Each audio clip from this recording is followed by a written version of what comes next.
எல்லாருக்கும் வணக்கம். நம்ம சேனலுக்கு உங்களை வரவேற்கிறேன். முதன்முறையா வர்றவங்களுக்கும் சரி, ஏற்கனவே நம்மளோட பயணத்துல இருக்கிறவங்களுக்கும் சரி, ஒரு பெரிய ஹாய். உங்க கரண்ட் பில்ல பார்த்து ஷாக் ஆகுதா? அதை எப்படி சுலபமா குறைக்கலான்னு இந்த விளக்கத்துல நம்ம பார்க்க போறோம். வாங்க ஆரம்பிக்கலாம். இந்த சேனலோட முக்கியமான நோக்கமே நீங்க உங்க பணத்தை எப்படி சேமிக்கலாம், எப்படி உங்க நிதி இலக்குகளை அடையலான்னு ரொம்ப சிம்பிளா ஸ்டெப் பை ஸ்டெப்பா சொல்லிக் கொடுக்கறது தான். எவ்வளோ பெரிய சிக்கலான விஷயமா இருந்தாலும் அதை ஈஸியா புரிய வச்சுடுவோம். இது நம்மளோட மாசம் 10,000 ரூபாய் சேமிப்பு தொடரோட 2வது பகுதி. உங்களுக்கு ஞாபகம் இருக்குன்னு நினைக்கிறேன். போன பகுதியில கிச்சன்ல இருந்து மட்டுமே கரெக்டா 2,000 ரூபாய் சேமிச்சோம். சூப்பர் இல்ல? அந்த வெற்றியை நாம இப்போ தொடர போறோம். சரி, ரெடியா? இந்த பகுதியோட சவால் என்ன தெரியுமா? நம்ம எலக்ட்ரிசிட்டி பில் அதை ஒரு கை பார்க்க போறோம். இது நம்ம சேமிப்பு பயணத்துல ஒரு முக்கியமான அடுத்த கட்டம். முதல்ல நம்ம வீட்டுக்குள்ளேயே ஒளிஞ்சிட்டு இருக்கிற ஒரு ரகசிய எதிரிய பத்தி நாம தெரிஞ்சுக்கணும். அவங்க பேரு தான் ஆற்றல் காட்டேரிகள். இவங்க தான் நம்ம கண்ணுக்கு தெரியாம நம்ம பணத்தை உறிஞ்சிட்டு இருக்காங்க. காட்டேரி ஆற்றல்னா என்னன்னு கேக்குறீங்களா? சிம்பிளா சொல்லணும்னா, நீங்க ஆஃப் பண்ணிட்டோன்னு நினைக்கிற உங்க டிவி, இல்லனா சும்மா பிளக்ல மாட்டி வச்சிருக்கிற மொபைல் சார்ஜர், இதெல்லாமே கொஞ்சமா கரண்ட்டை குடிச்சிட்டே இருக்கும். இதுக்கு பேரு தான் ஃபேண்டம் பவர், அதாவது காட்டேரி ஆற்றல். அடேங்கப்பா, இந்த நம்பரை பாருங்க. நம்ம மாசம் கட்டுற கரண்ட் பில்ல கிட்டத்தட்ட 10% இந்த மாதிரி வீணாகிற கரண்ட்டுக்கு தாங்க போகுது. யோசிச்சு பாருங்க, உங்க பில் 2,000 ரூபானா அதுல 200 ரூபாய் ஒவ்வொரு மாசமும் சும்மா வேஸ்டா போகுது. சரி, நம்ம வீட்ல எதுக்கு அதிகமா கரண்ட் செலவாகுது? இந்த சார்ட்டை பார்த்தாலே பளிச்சுன்னு புரியும்.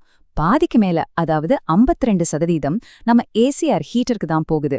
அப்போ நம்ம சேமிப்பு வேட்டையில முதல் டார்கெட் எதுன்னு இப்போ உங்களுக்கு புரிஞ்சிருக்கும். ஓகே, இப்ப இந்த பிரச்சனையை எப்படி சரி பண்றதுன்னு பார்க்கலாம். இதுக்கு சில ரொம்ப ஈஸியான வழிகள் இருக்கு. நீங்க செய்ய போறது சின்ன சின்ன பழக்கங்கள் தான், ஆனா அதுல கிடைக்க போற சேமிப்பு ரொம்ப பெருசு.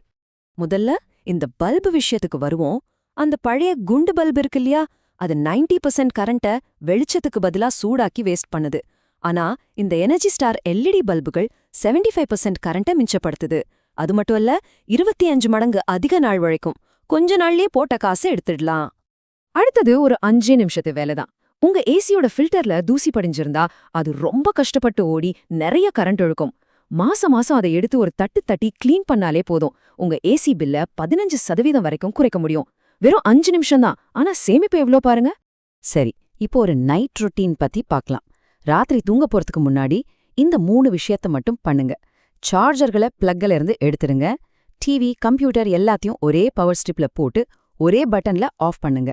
முக்கியமா ஸ்டாண்ட் பை மோட்ல விடாதீங்க. இதை செஞ்சாலே போதும், அந்த காட்டேரி ஆற்றலுக்கு குட் பை சொல்லிடலாம். இது நிஜமாவே ஒரு ஆச்சரியமான உண்மை. நம்ம வாஷிங் மிஷின்ல செலவாகிற கரண்ட்ல 90% தண்ணிய சூடு பண்றதுக்கு தாங்க போகுது. அப்போ சுடு தண்ணிக்கு பதிலா பச்சை தண்ணியில துவைச்சா எந்த செலவும் இல்லாம எவ்ளோ பெரிய சேமிப்பு கிடைக்கும்னு பாருங்க. சரி, இப்போ எல்லாருமே ஆவலா எதிர்பார்த்துட்டு இருக்கிற பகுதிக்கு வந்தாச்சு. இவ்ளோ நேரம் நாம பார்த்த சின்ன சின்ன டிப்ஸ் மூலமா மாசம் எவ்ளோ சேமிக்க முடியும்னு கணக்கு போட்டு பார்க்கலாமா? வாங்க. முதல்ல நம்ம ஏசி அண்ட் ஹீட்டர். ஏசி ஃபில்டரை சுத்தம் பண்றது, தெர்மோஸ்டாட்டை சரியா வைக்கிறது மூலமா மாசத்துக்கு சுமார் 75 ரூபாய் வரைக்கும் சேமிக்கலாம். இது ஆரம்பம்தான். அடுத்து நம்ம ஆற்றல் காட்டேரிகள். நைட் ரொட்டீனை ஃபாலோ பண்றதாலையும் பச்சை தண்ணியில துவைக்கிற புத்திசாலித்தனத்தாலையும் இன்னும் ஒரு 850 ரூபாய் சேமிப்பாகுது. இப்போ பாருங்க, கணக்கு ஏறிட்டே போகுது. கடைசியா அந்த சின்ன மாற்றங்கள், எல்இடி விளக்குக்கு மாறினது, மத்த சாதனங்களை புத்திசாலித்தனமா பயன்படுத்தினது, இதெல்லாம் சேர்த்து இன்னும் ஒரு 900 ரூபாய் சேமிப்பு. அடேங்கப்பா, இப்ப மொத்தமா எவ்வளோன்னு பார்க்கலாமா? ஆக மொத்தம் மாசத்துக்கு கிட்டத்தட்ட 2,500 ரூபாய் சேமிச்சிருக்கோம்.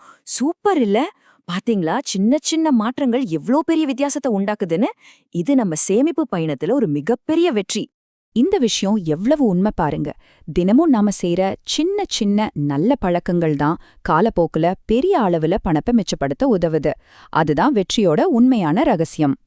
போன தடவை சமையலறையில சேமிச்ச 2,000 ரூபாயோட இந்த மாச சேமிப்பு 2,500 ரூபாயும் சேர்க்கும்போது நம்ம மொத்த சேமிப்பு இப்போ 4,500 ரூபாய். நம்மளோட 10,000 ரூபாய் இலக்குல கிட்டத்தட்ட பாதி தூரம் வந்துட்டோம். நம்ம சேமிப்பு பயணம் இதோட முடியல. இன்னும் 3 பகுதிகள் பாக்கி இருக்கு. அடுத்ததா டிரான்ஸ்போர்ட் செலவை குறைக்கிறது எப்படின்னு பார்க்க போறோம். அப்புறம் பொழுதுபோக்கு, மழிகன்னு நிறைய டிப்ஸ் வரப்போகுது. அதனால மறக்காம சப்ஸ்கிரைப் பண்ணிடுங்க. சரி, இப்போ இந்த கேள்வி உங்களுக்கு தான். இப்படி சேமிக்கிற பணத்தை வச்சு நீங்க என்ன பண்ண போறீங்க? யோசிங்க. நம்மளோட இந்த 10,000 ரூபாய் பயணத்தை வெற்றிகரமா முடிக்க எங்க கூட சேர்ந்து வாங்க. சொன்ன எல்லா டிப்ஸையும் நல்லா புரிஞ்சுக்க இந்த விளக்கத்தை வேணும்னா இன்னொரு தடவை கூட பாருங்க. மறக்காம சப்ஸ்கிரைப் பண்ணுங்க. நன்றி.